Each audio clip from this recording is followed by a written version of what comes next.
Marketing today is tough. It is a challenge, and you will never go a full career without making some mistakes. But here's the hard part. Nobody talks about them. Nobody talks about the mistakes they've made because we're afraid that maybe we'll ruin our career, maybe it will hurt our reputation. Nobody's posting on LinkedIn all the mistakes that they're making and helping each other learn from them. But I want to change that. I've been marketing for 25 years with Procter & Gamble, Frito-Lay, Lindt Chocolate, and with our agency crew. I've worked with hundreds of brands. I've hired tens of dozens of marketers and have trained them. And I've seen it all. I've been through it all, and I have made plenty of mistakes. I'm going to teach you about 5 of them that I've made. And my hope is that you can learn from me and so that you don't make them yourself. All right, so number 1, be careful of discount channels. So when I was at Frito-Lay, we were launching these new products. It was a loaded baked potato chip and a hot barbecue, and we had all these promotions. And the sales team came and they said, "Hey, Braden, we want to actually get a listing at these dollar stores and different things, and we think there's a real opportunity." So we took a look at that and we're like, okay, well, what do you think we should do? And they were like, well, we can't just have our regular, 250 gram bag that we have at grocery stores in discount. So let's make it a smaller bag, 150 grams. We can then sell it for their $1.25 or whatever they had it. And it'll be great. So everybody signed off on it.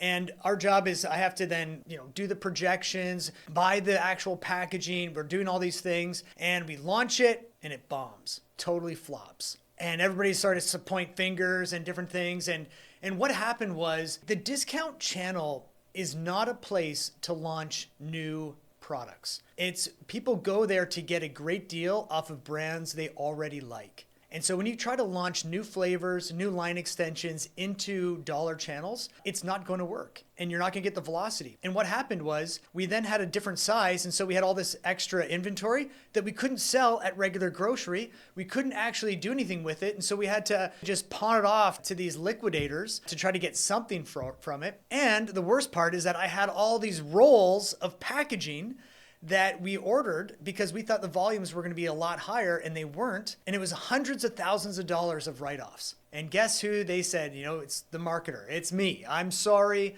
We're doing this. And it was a complete failure. So be careful about discount channels or even channels that have a different buying pattern, even like Club or Costco and Sam's Club, for example. They're very different environments of how consumers shop. And so you need to be careful about how you approach each of them. They're not just the same strategy, just in a different channel. You have to have a unique strategy for those channels specifically. So don't write off money. Okay, second lesson, go to the print run or have somebody there. I can't tell you how many times that we're in these sessions and we're talking to the clients or we're there and we're like, I don't have time to go to a print run, or it's a distance away. I don't want to have to pay for the travel and to get there. I don't have time to do this. And so you just trust the printer, you get the printing proofs back in the mail and everything looks pretty good.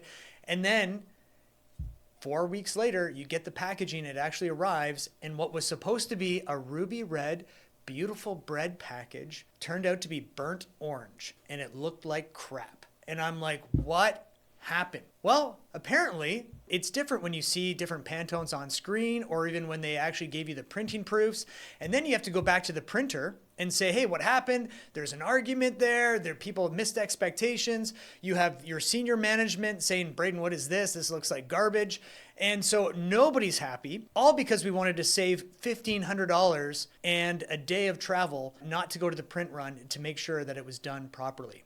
And so now you have a whole bunch of burnt orange packaging that somebody has to pay for. And that's when it gets really ugly. So I would say make sure you have somebody there to sign off on it and you get what you need. Don't make a short-term decision that's an inconvenient decision in the short term that could have long-term consequences, especially with printing.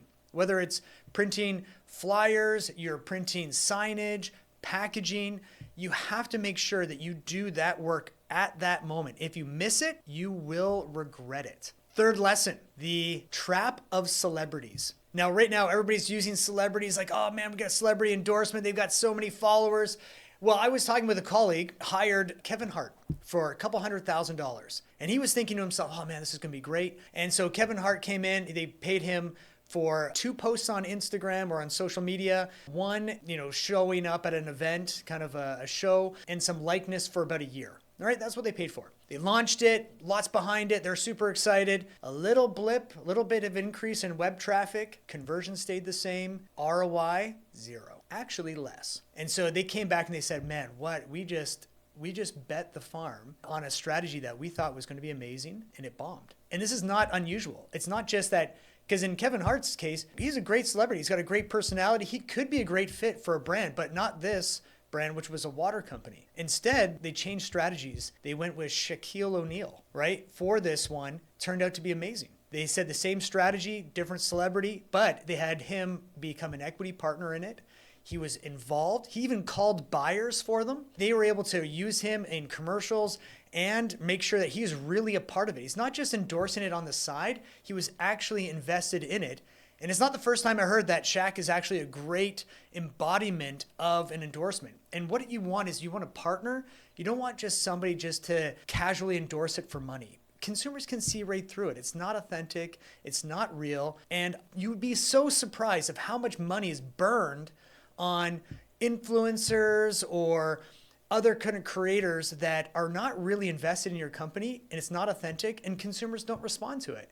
And you've ended up wasting a ton of resources. So don't make that mistake. Number 4, regional endorsements and sponsorships versus national. So we're working with a national company and they're all across the country, but they have a sponsorship with a specific sports team, Vancouver Canucks in NHL hockey. Right? Now that's great for that British Columbia, Vancouver market. And if you love the Canucks, man, you're in. You're going to love this endorsement. It's amazing. But guess what? You sell nationally and you've got consumers in all these different cities that don't like the Canucks. In fact, some of them hate them. And so now what do? You've spent all this money sponsoring the Vancouver Canucks, but knowing that your full audience doesn't always appreciate it. And so can you post it on social media? You're going to have different point of sale material for one region versus another, which increases complexity. It increases cost. And it actually creates an environment where you almost have like an us and them. You've kind of alienated your consumer base with your sponsorship. Now, if you have deep pockets and you can afford to have multiple regional strategies, fantastic. That's great. If you've got enough people in administration to be able to manage that complexity, great. I think that could be a really cool strategy. But most people, they don't. So you end up not really embracing everybody. You end up alienating them. And now you're kind of stuck a little bit. And so for me, the main thing is that if you sell nationally, get endorsements and sponsorships that you can use nationally that more people are actually going to connect with, not less. And so that's a great lesson to be able to take your dollars and stretch them across and make them work better for you and more efficient. The last one is proofing process. Man, this mistake, I can't tell you. I don't love detail, okay? I'm not a great detail person. I love this big strategy. I love the big ideas, the components, getting everybody together. But when you've been through a process and you get down to the last little details, make sure you have other people who can proof it. So we were working with a Wagyu beef company. And we were creating these really cool boxes. We had this kind of retail box strategy. It was beautiful. It was gorgeous.